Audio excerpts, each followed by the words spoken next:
Hi everyone, welcome to another podcast. This time me and Bjorn and Stuart Darkin is sitting down with Mat Ingram from Reflex Gaming, discussing omni-channel, online and a lot of other fun topics. Listen in.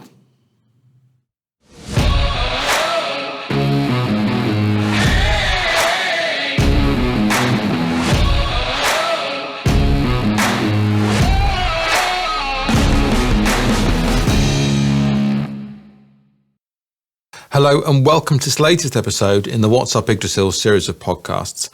My name is Stuart Darkin, I'm Director of New Media at Square in the Air. Good to see you again. Today we're talking about the rise of game mechanics in slots, and I'm joined by Fred and Bjorn from Yggdrasil and also by Mat Ingram from Reflex Gaming. Gentlemen, if you wouldn't mind just taking 30 seconds or a minute just to introduce yourselves, I'd be very grateful. All right, I'll give you my name, but I'm not sure how much I can say about the relevancy. But my name is Fred. I started a company called Yggdrasil. I'm the director CEO. That's why I'm here. Over to you, Björn. Thank you for that, Fred. Yeah, my name is Björn Krantz. I'm running global market operations here at Yggdrasil. So we are responsible for driving sustainable long-term revenue growth through a well-defined customer and market operation strategy. Our unit have a 360 view on the revenue ecosystem and how we can impact that revenue ecosystem in a positive and sustainable way. My name is Mat Ingram. I'm the Chief Product Officer at Reflex Gaming, who are one of the largest land-based suppliers based in the UK. Our pedigree is in land-based gaming machines of various sorts, and we also have a national operation as well. So we're I think the most profitable operator in the UK as well in terms of land-based. We now are trying to augment those land-based revenues with some online omni-channel activity, and we're working with Yggdrasil on that because of the scale and the nature of the distribution. Thanks, Matt. It's really interesting, particularly to hear about the land-based background and how that brings sort of added nuance to your relationship with Yggdrasil. Fred, we're talking about mechanics today. We've dedicated a whole podcast to them. Why are they so important to modern slots? I think they've been important for a very long time in the land-based industry. I mean, it's so the fact that it has migrated to online. It's just a natural development. I mean, I just can see how the online market, let's say the online game development, around casinos and slots and that what we're talking about, right, has developed over the years. When we were working previously in other companies like NetEnt and so forth, I think that the entire R&D section was kind of inspired/outsourced to the land-based, because they were the one that had to work with the innovation and given the all around the certification rules, and you have the hardware with the chassis and the mechanics that had to be developed, and a lot of R&D need to be sure what you were putting out there physically was actually working before you put it out. So it was easy for the online at the time to just copy whatever was out there, make certain replicas. There's no game developer that grew up in the online that can say they have never spent a lot of time in Vegas or even at the pubs in UK and being super inspired of what's done there. No one. You can just go and look at the hits historically in online. They have a match in the land-based. So it isn't until we start getting the real talent in the online side to starting developing their own mechanics, their own things. So you start to be less influenced by the land-based side and start more developing your own mechanics and treat them as your own intellectual properties. And I think for now, I think you see a lot of talent working with these mechanics. We see them coming onto our network, and they're working on our gems that we call them, the game enhancement mechanics, game engagement mechanics. So we see it's a natural step from land-based into online. Now you see innovation and that happening in the online sector. So I think that this ecosystem that we have created with streamers, with with operators, with third-party studios, or like, very talented such like Reflex and the others we have, working with our gems or creating their own gems and putting that on the network. It's just going to be online. It's going to be rocket speeding faster than land-based innovation has done, and I think we're seeing it now already. So I think it's a very interesting time for online and for gems and for intellectual properties and this ecosystem that we have created. Bjorn, if we can turn to you, please, for the uninitiated, for those new to the topic, can you explain simply what a mechanic does for a game, why they're so important to players? Yeah, I mean, what Fred said here in the beginning, that to create that ultimate player experience is absolutely everything. And what we, throughout this type of podcast, we have talked about the competitiveness of the market, where, the market can see up to a couple of hundred of new games coming out. So in all that output, differentiation is everything. And we need to create, that uniqueness of player experience. So that is why the mechanical frameworks is, I think, is a very important deliverable, a key deliverable. And what we are trying to do here, I mean, if you look at how we put the mechanics in front of the audience, it's like, you can take it in context of sitting in a Ferrari. When you start up the Ferrari and you feel the vibrations and you sort of see in front of you what the journey that you have in front of you sitting in that Ferrari, because the mechanical frameworks will give you that kick. So I mean, when we are looking at the mechanical frameworks and how we sort of push that into the market, of course, this is a mix in between how we work with RTP, volatility, different type of features, if it's, buy bonus, collection features, if it's jackpot feature, free spins, the themes, whatever it may be. So, I mean, from an audience perspective, when we work with mechanics, it's all about having the audience understanding the full potential of the mechanics, and that they do that very quickly in that delivery process. And I think we have done that really well for the mechanics that we have within Yggdrasil, the Gigablox, the Multimax, the splits, and we will see more of these mechanics coming out.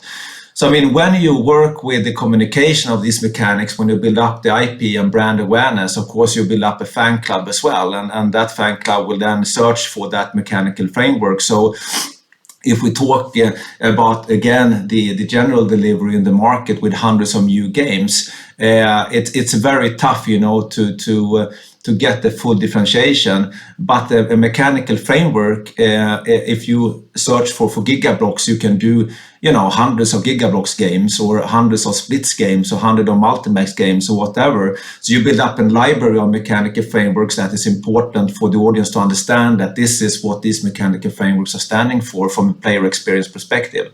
So that's sort of how we work with that. It's really interesting what you say about the importance of differentiation, about creating searchable brands that can generate loyalty. Fred, I wonder if now Yggdrasil feels a pressure to create brand and promote mechanics, perhaps in a way that they didn't before.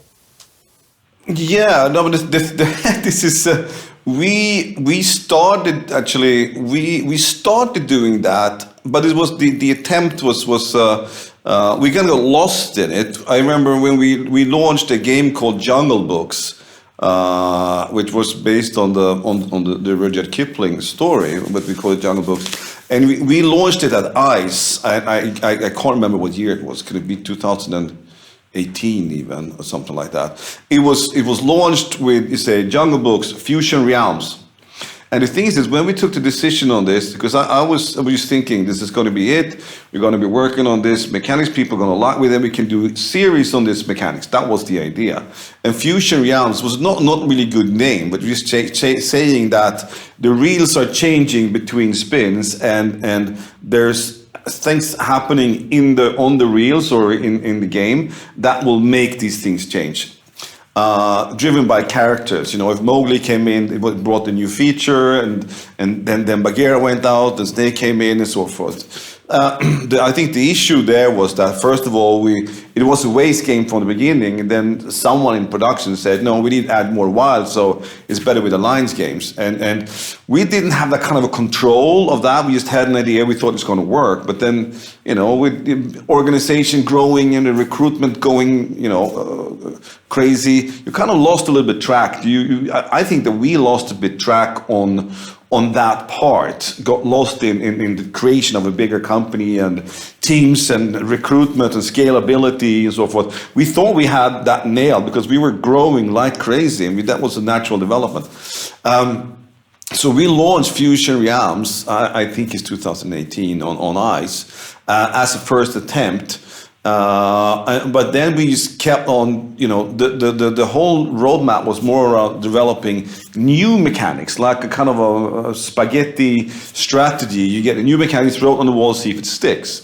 The problem is it's the opposite of being true to a certain mechanics and redevelop it. So the strategy, instead of being focused around mechanics that we were trying to do, they kind of took it in a different way. Let's just do the spaghetti way and just throw mechanics out there and see what sticks. And even if something got stuck, we didn't repeat it, which was, I would say, very, very unfortunate. We should have been much more true to that previously. Now I'm going to say 18 months ago, we started talking about mechanics and developing the IPs, and we started with splits. It took a long time, and that was the way of showcasing that one, make it simple.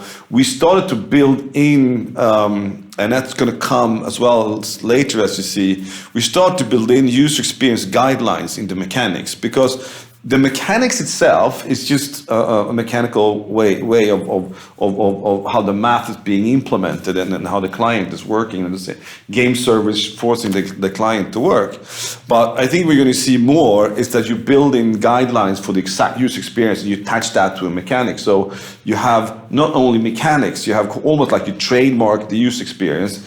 We see some of our partners already here on our network are doing that, and they're doing that successfully. So I say, when you talk about mechanics, you need to talk about the user experience of that mechanics, you need to talk about the intellectual property on that, because you want to try and protect that IP as much as possible. So you don't end up, developing a game that someone else takes exactly that game and launch that, and you have nothing to say about it. That's not where you want to be. So I think this is it's going to be more strategic, and it's going to be more R&D. Remember I said, talking about the R&D was done on the land-based side and hijacked by online. Now the R&D needs to happen with the online. You just to copy something now or be inspired by, I'm not sure that's going to fly anymore with the audience. You have a kind of a gatekeeper in terms of streamers. I know Matt has their opinion of streamers. I would like to bounce that into Matt a bit later and see what he says about that. But they can kind of I wouldn't say make or break a game, but they can at least make a game. I don't think they can really break a game, but they can make a game. So yeah. Matt, can I come to you now? There's obviously real interest from Yggdrasil to tap into your experience from the land-based sector. And so I'm interested to hear your view on mechanics, how important they are in retail settings, and how that translates to online. Okay, well, game mechanic sort of branding and IP creation isn't a new thing, as Freddie pointed out.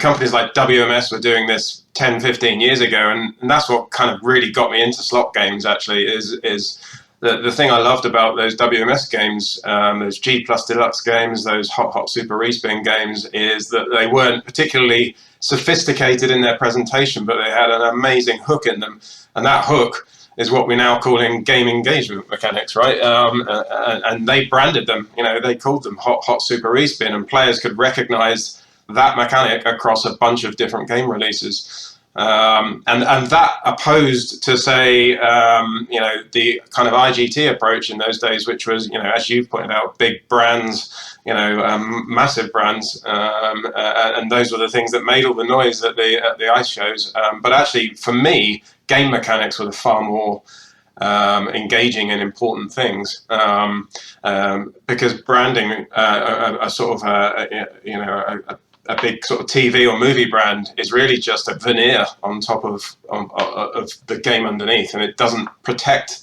that game if the game mechanic isn't right.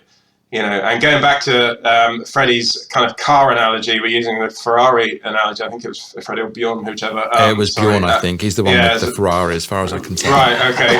Well, I mean, that's interesting because I and my game producers get rather bored with me saying, that the game mechanic is like the chassis of a car, and it's not the only important factor in a overall game design. But it's in my view, it's the most important one, and it's the thing on which everything else is built. And it's how it runs. The chassis of a car is like how it handles. Really, is the most important thing.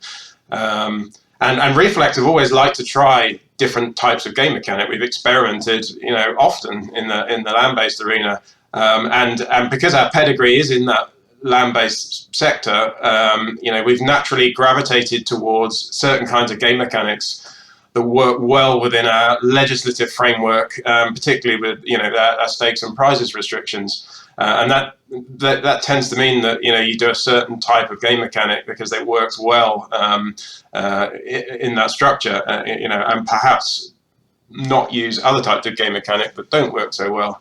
But for online games, currently the legislation in the UK and elsewhere allows for, and players are demanding, different types of game mechanic, because you're not restricted by those stakes and prizes sort of legislations everywhere necessarily. And this is where Yggdrasils GEMs come in.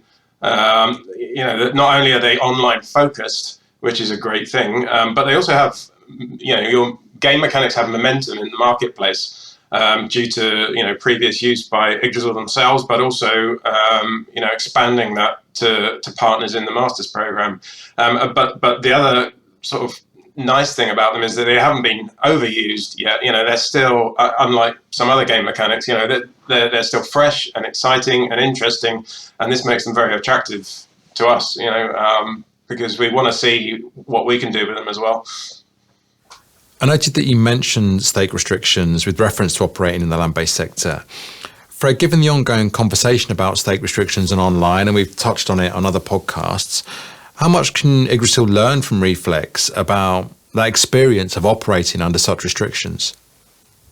Well, I think we can learn a lot. I mean, I think this is when we decided to go for, a couple of years ago, when we started to say, we need to have a more collaborative and more open approach, which means going from the single studio to do the publisher strategy, we need to have an open approach, we need to be more collaborative. And the purpose of that is just not to open up. It's to learn from others, learn from local markets, learn from partners that are much more advanced in certain areas than we are.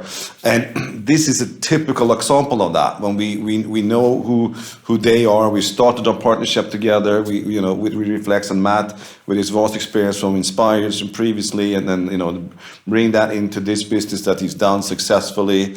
And this is just beginning of that journey together, the way I see it. So we have we want to have more conversations off the camera on how we can develop our business together going forward. So it is a truly collaborative effect. It's not like we are just selling some IP here. We want to see how we can collaborate even deeper. And Reflex is a super partner for that, where they bring a wealth of knowledge and experience into this. So, one of the top collaborators as I see it going forward. Speaking of collaboration and partnerships, Bjorn, Matt mentioned the Masters program and the licensing of game mechanics. Last year, Yggdrasil started licensing out some of its game mechanics through the Masters program. Can you tell us a little bit more about that? Yes, I mean, we took a step back and we looked at sort of the business strategy and the value creation that we wanted to offer in the program here, and also out to the market, and to make it very exclusive. So when we took that step back and looked at the business strategy from 30,000 feet, we recognized that we can capitalize on something which we internally call quality of earnings. And quality of earnings is really where we sit on assets and we monetize on those assets, and we optimize the distribution of these assets through the various channels. And one channel is of course through the Masters program, and then out to the markets and the global customers that we serve. So I mean, I think it has been a very important journey here when we took that decision. And then obviously packaging those mechanical frameworks and reselling that in an understandable format to the Masters partners, and now we sort of see the fruits of that. So I mean, I think that what we have said here is that it's not overused.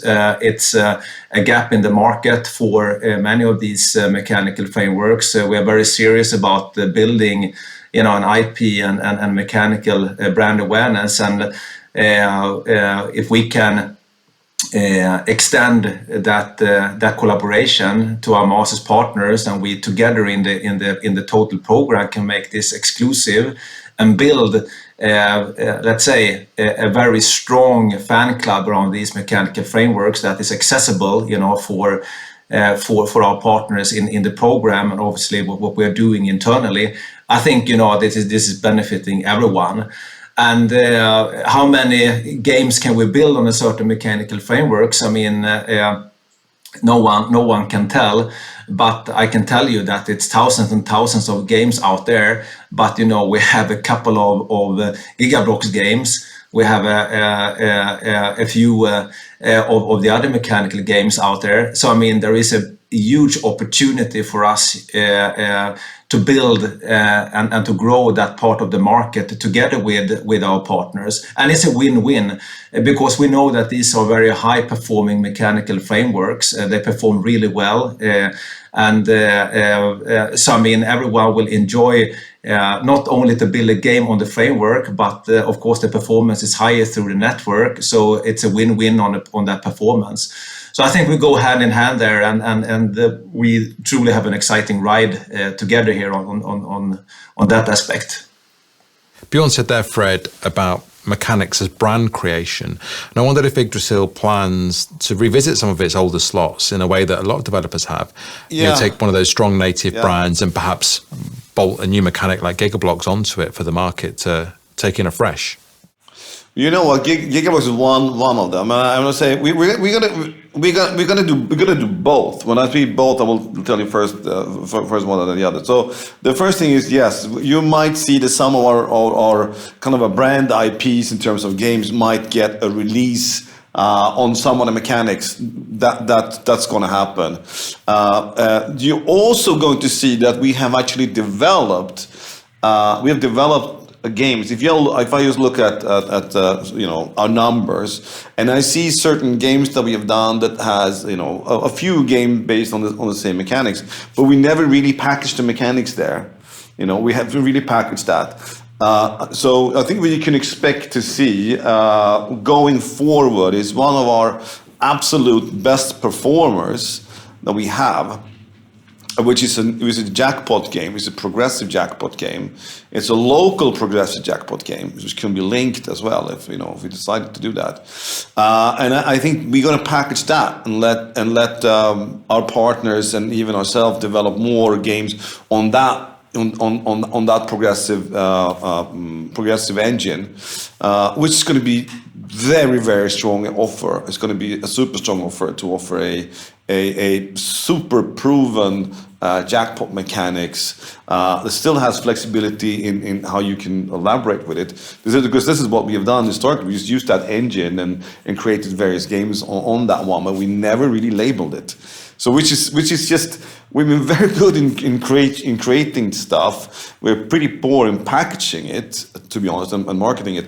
But I think now with the whole partnerships that we see as well, we say this is an opportunity to let others also enjoy our own gems or the IPs that we have developed. So this is going to I see as well. If I take the gems or the ones that based on a similar engine, repeated engine. If I look at the amount of revenues that we, or let's say Game Win or GGR we generate months, it's just growing. It's still just growing. So this is going to be even more important for both top line and bottom line, in the years to come. So Fred, beyond either of you, really, how does Yggdrasil know what players do actually enjoy? Can I take that one? I'll take that one, Bjorn, if it's fine. Well, I think the approach, Matt, the approach to streamers, you should not only see them as a marketing channel, because they have, the streamers we work with and the streamers we know, they have an integrity, and actually they start off as players. So keep in mind that they start as players and then they engage as VIP players, and then they get some kind of a level status because they're streaming, and then they realize, hey, I can actually make money from this, becoming an affiliated streamer. An affiliate, but this is my way to market has been in streamer. So what they sit on they're like this. They sit on a bunch of players that they have in their community. So if you come with a game, you approach them and you say, here's my game, here, look at this, what do you guys think? They say, that ain't gonna fly with my community. Or they're gonna say, I can give it a spin. I can give it a try and see what my players think. I can put it up in the community, we can do something about it.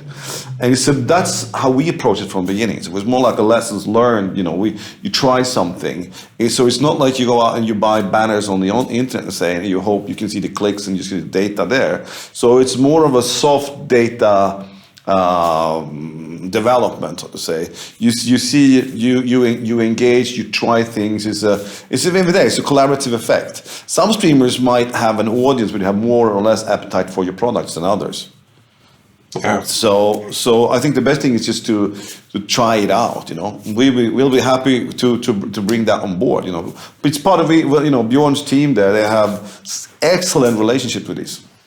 Yeah. So I mean, we work with this 360 view of the player and revenue ecosystem, as Fred is saying. Is actually a very important part of our overall strategy. Why?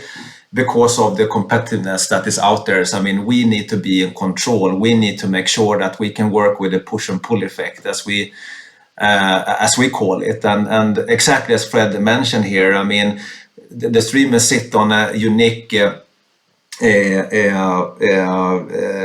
user database. I mean, real live database of users that can be seen as a big user group for testing out the games. So you get instant feedback. I mean, I think it's so important that you get instant feedback if this is a good game, if it's sticky, if it's something that could quite immediately be exciting for an audience that really likes and enjoy to play games.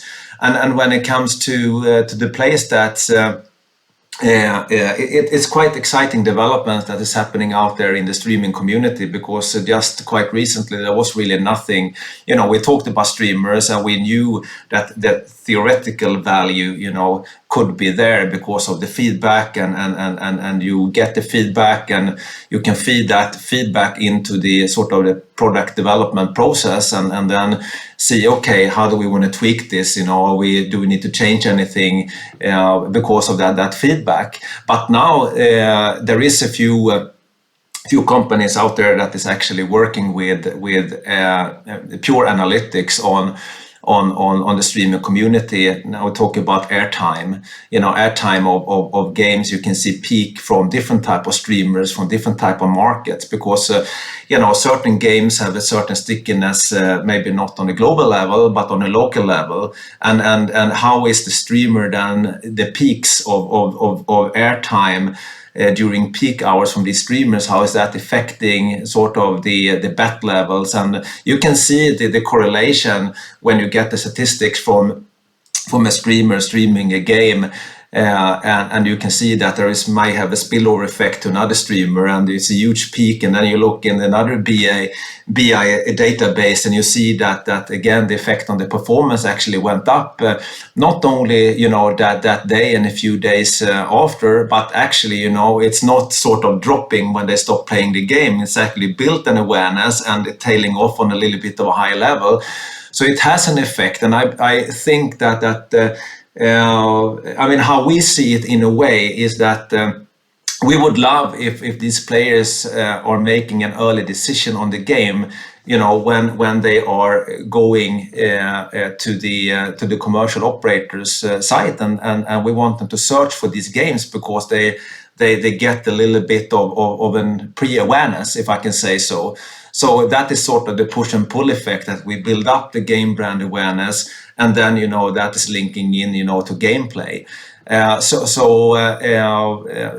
But the journey, I think, continues here, and we need to be more disciplined in how we measure it, not for the sake of it, but what type of decisions are we making around the statistic that we get? How can we optimize the marketing budgets and plans based on the feedback that we get from streamers? And when we do that, what is then the outcome? So I think again that the disciplined view on the 360 business strategy is becoming more and more important, and here streamer community is an important part of that.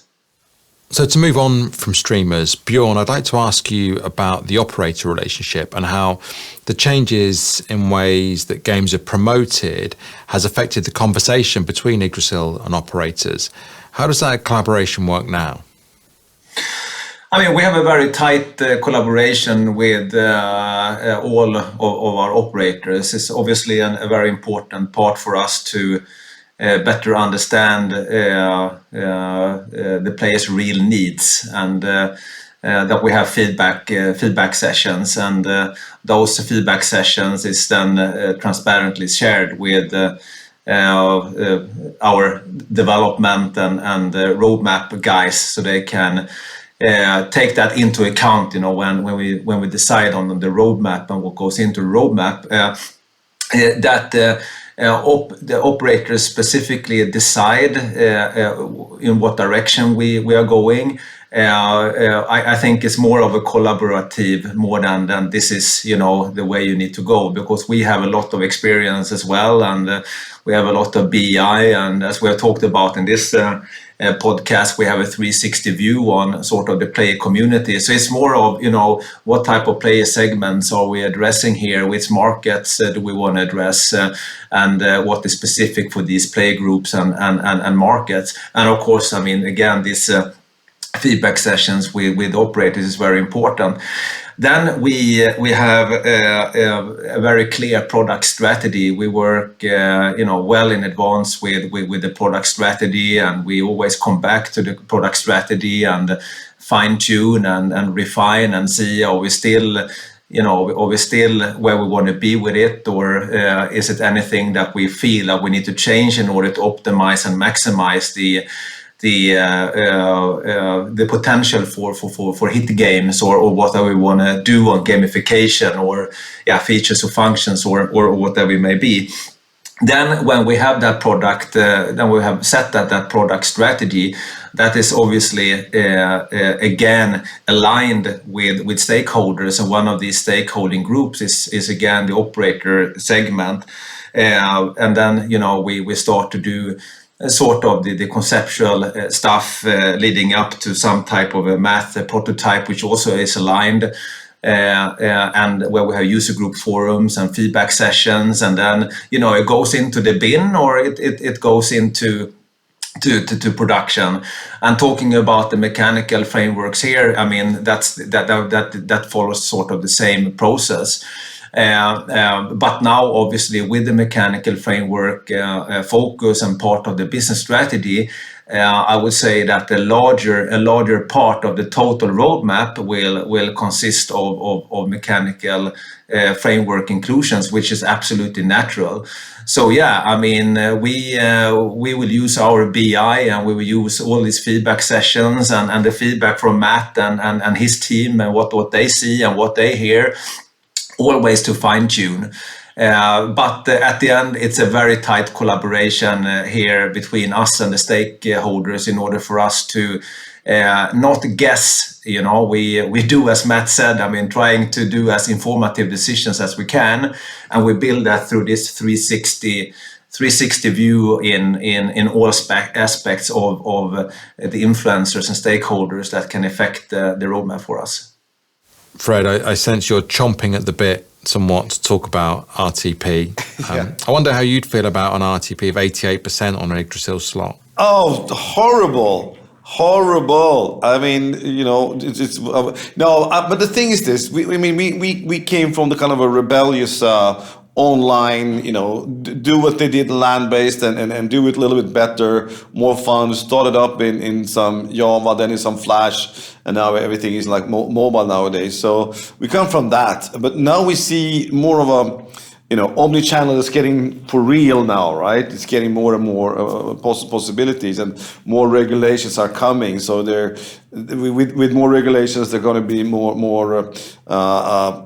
guidelines, guidelines for what RTP can be available. Because when we have a player community that you can read that in forums, when they know that some games have multiple RTPs, they feel like, well, so I think it's a 96.2% RTP, but it's really a 92% RTP. They feel like they are being cheated. So they really don't, there's a level of uncertainty in there for the players. So you can go to forums and read about that. It's been going on for some time actually. So for us, it was a slippery slope to going into different RTPs. So we wanted not to go down that route as much as possible. But I do understand someone who come from the land-based side. It's mandatory. If you don't have it, it's not going to fly. And as Matt said, we are now changing. We're upgrading our GATI to actually support that. And the reason is that it's going to be mandatory for certain regulations for us to actually make it feasible to enter in that market due to taxes. So taxes is going to push down.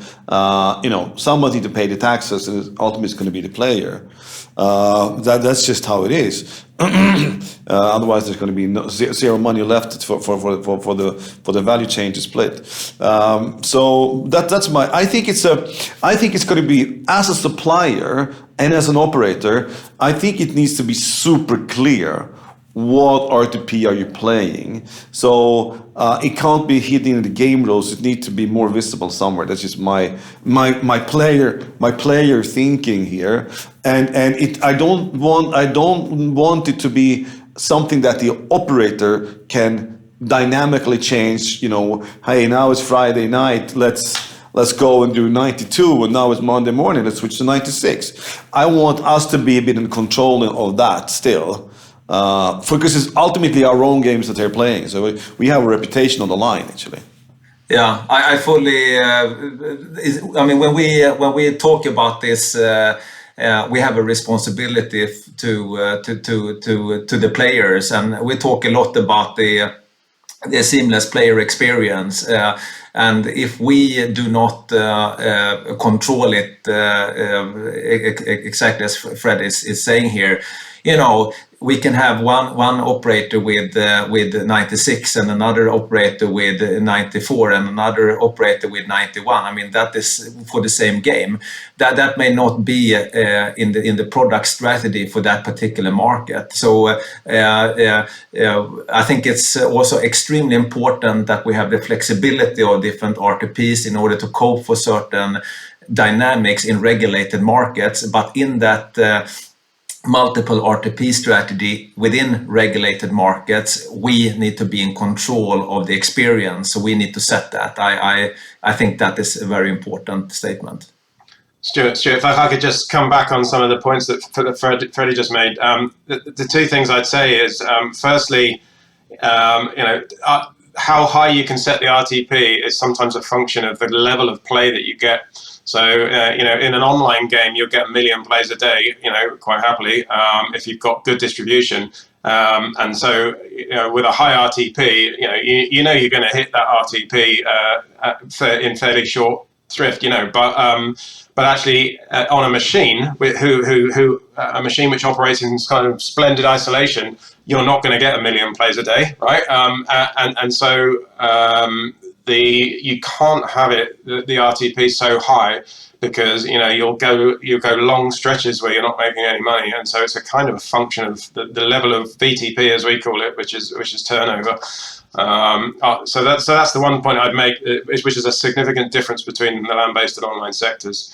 On the other point about being transparent about RTP, I'm pretty supportive of that, actually. I mean, I chair up the ethical gambling game design committee on the land-based side, and I think one of the things that we get accused of is not being transparent to players, and you can do that without onerous regulation and stifling game design, which if we're not collaborative with gambling authorities, sometimes those things get imposed upon us, but actually being transparent to a player about what a game's all about isn't onerous on us, I don't think, and I'm fully supportive of stuff like that. Yeah.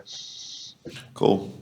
Just can I chip in with a question straight based on what we discussed there with the RTP level and the retail, and you don't have that, not 1 million rounds per day that you can actually hedge, so to say, all the transactions. What about variance? What is your view on variance online versus retail now? Because the online variance has tremendously increased for the past couple of years. You mean volatility? Yeah, exactly. Variance, volatility, exactly.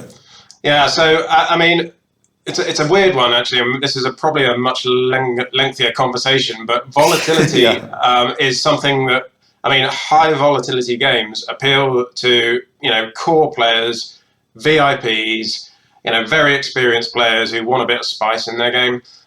It doesn't necessarily appeal to the majority of players in terms of number of players, right? And I particularly see that on the land-based side, because they don't want to have their arm ripped off, even if they'll ultimately get that money back. I'm not talking about RTP, I'm talking about volatility now. So for a large section of the playing public, particularly I can technically tell you it's on land-based machines, they are more accepting of a kind of mid-vol game.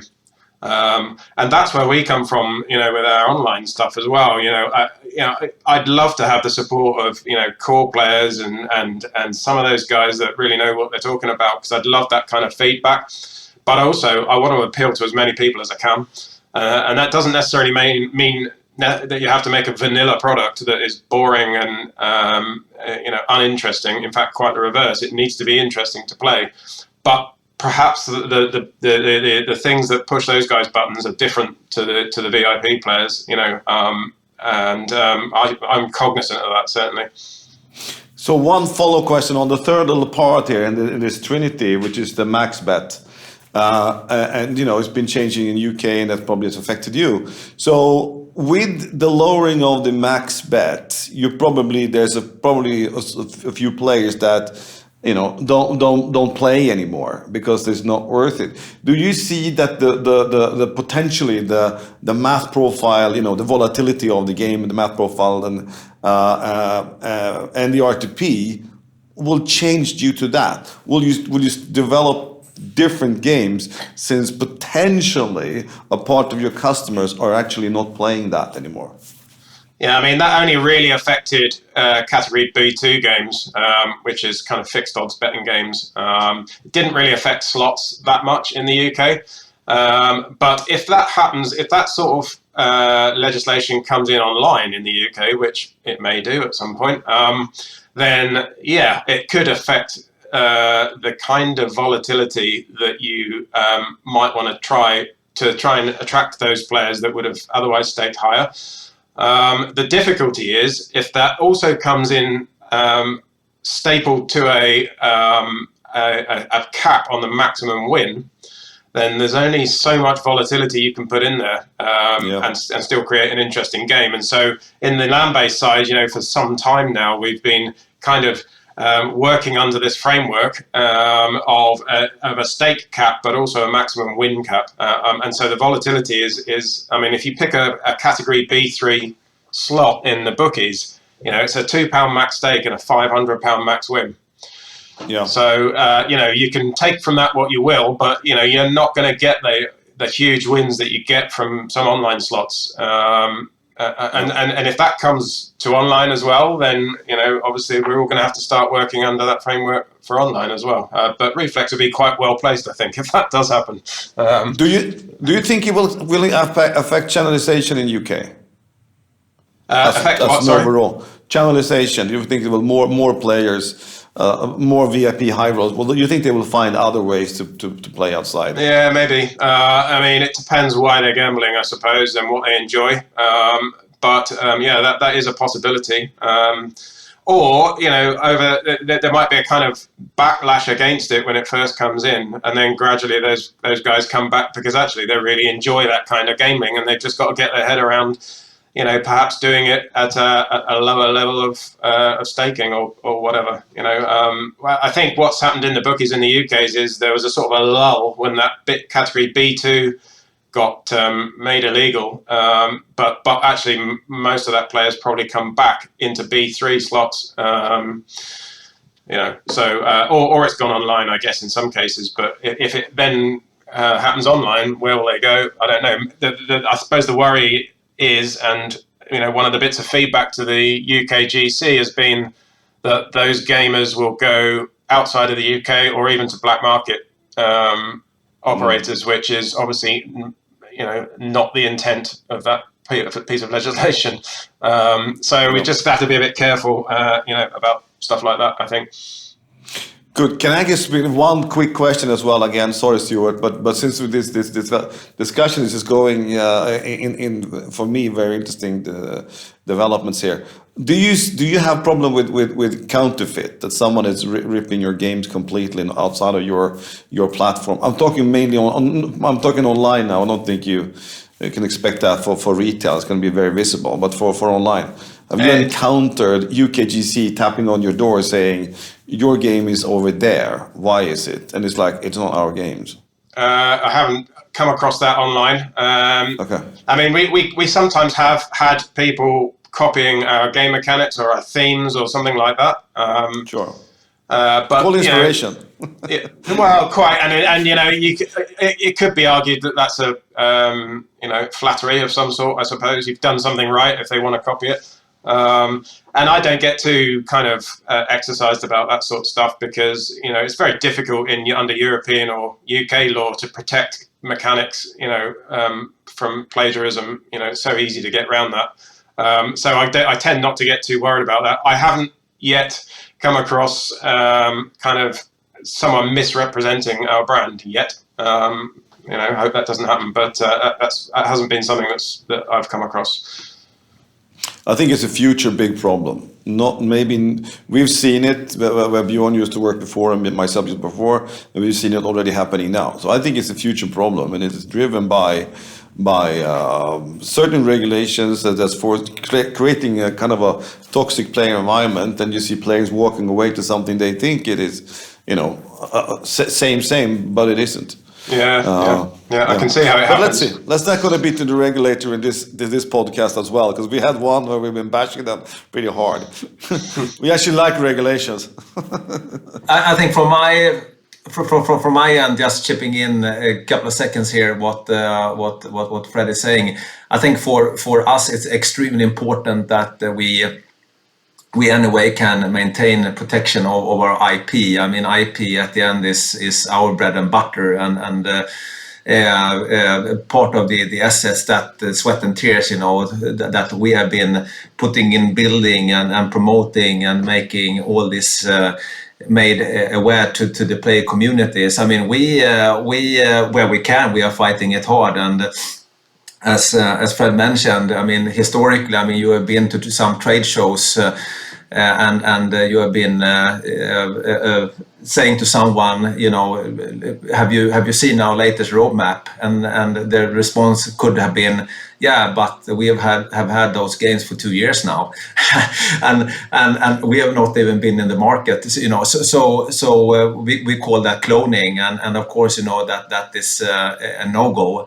So we work very actively with cease and desist type of of activities here, and I think exactly as Fred is saying, I mean, we, in this competitive environment, we need to protect the assets that we sit on, and we will continue to do that.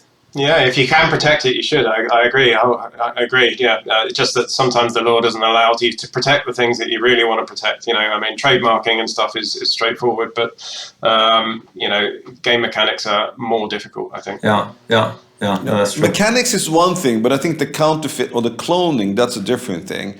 And as Bjorn is saying, you can go cease and desist, and you can engage in. Now we're going into another entire intellectual property protection discussion, which is, I'm not sure we have enough time on this. We don't have time to that right now. We save that for another one because it's another podcast. Because it's pretty interesting, the whole intellectual property protection around that as well. I think the answer there is, policing through collaboration, local collaboration, and we can help all our partners with that too. But that's another podcast. That's a cliffhanger to another podcast. We do actually have that scheduled for a later podcast when we talk about product, yes. Okay. Thanks so much, gentlemen, for what's been a really wide-ranging chat, taking in RTP and streamers and everything in between. But what we're really talking about is engagement, and I really want to thank you for your contributions. Matt, as our guest, it's becoming traditional that we offer you the final word. We've talked a lot about Yggdrasil and game mechanics, but what I'd really like to hear from you is about Reflex's position as a company that's at a very different point in its journey. And obviously with one foot in retail, you're coming out of a very difficult time, so feel free to reflect on that as well. Yeah, cool. Okay, well, I think the important thing with game mechanics is always to keep things fresh. Personally, I think certain game mechanics have a kind of maximum absorption level, a kind of a level at which you see so many of a particular type of game around that it becomes a bit like wallpaper and stops capturing the imagination and the attention of the people that you want to, whose attention you want to capture. So it's important to keep things fresh. I know Yggdrasil are going to be continuing to innovate under their sort of game mechanic strategy. The ones they've got thus far are a great start. Certainly Reflex are working on a Gigablox game now, which will be coming out kind of late summer, which is our first. So it'd be really interesting to see how that works out. I suppose in terms of future development, it'd be really interesting, as I've just been discussing with Freddie, to try and bring some of those game mechanics back to retail in the UK if we can. And I don't think there's a lack of desire from either side, Reflex or Yggdrasil, in terms of IP licensing. It's more of a question of whether those game mechanics will work within our legislative framework and if we can get them to work meaningfully. And I think being a game mechanic having a meaningful benefit to the player is a really important thing. There was a fad not so long ago, I don't know, 5 years ago or whatever, of producing games that had kind of weird and different, real layouts and things like that. And some of those absolutely had a point for the player. They augmented the amount of anticipation, or in some cases, kind of added volatility. And I can see the absolute benefit of those for the player, but just creating something that's different because it looks a bit different, it feels a bit meaningless to me. And I think players see through that stuff because they go, well, I don't really see why they've made the reels this shape, because it doesn't add anything for me. So creating meaningful game mechanics is quite tough, actually. It's quite a difficult thing to do, but that's what I'd like to see, and I'm sure that'll happen from Yggdrasil. I think also as online jurisdictions become more regulated, and we're seeing quite a lot of that, of course, it may be that there are, as part of those increasing regulations, we see the introduction of more caps on stake or caps on maximum prize or game speed or any of those kind of things that regulators like to sort of play with. And that can sometimes drive the direction in which game mechanic innovation heads. There's been some very successful game mechanics that whose sort of main purpose is to supply a route to a really big prize. It's effectively, increasing a volatility. Those kind of game mechanics may not be possible under a regime where there's a maximum prize limit, or a maximum stake limit. So regulation can take an effect on game mechanic innovation, and we don't know where that's heading, of course, yet. There's a Gambling Act review in the UK. Ongoing at the moment, and it's quite a hot topic, so we'll have to see what comes out of that. I think Reflex will be in a good place to work with Yggdrasil on game mechanic innovation potentially, if those kind of regulations come in, because we've got a lot of experience in innovating street games, if we can call them that, that operate under pretty tight frameworks. But yeah, innovation is the key. Of course, it's been said a million times. But one of the reasons that I wanted to work with Yggdrasil is, I've always found their games to be innovative, even within, what is a very innovative sector. And so, as a partner, a distribution partner, we'd definitely be looking for more of that from Yggdrasil. Much appreciated, Matt. Thank you. Thank you. Thanks so much, Matt. And it's really nice that you end on collaboration. It's obvious, and will be obvious to anyone listening, just how much Yggdrasil and Reflex are learning from one another through this collaboration. And also, by extension, how much online can learn from omnichannel. So thanks all. Thanks, Matt, again, and have a great day. Thank you. Thank you, Stuart. Thank you, Matt. Thank you. You're very welcome. Thank you, Matt. Talk to you later. Great to have you here. Pleasure. Cheers. Bye-bye.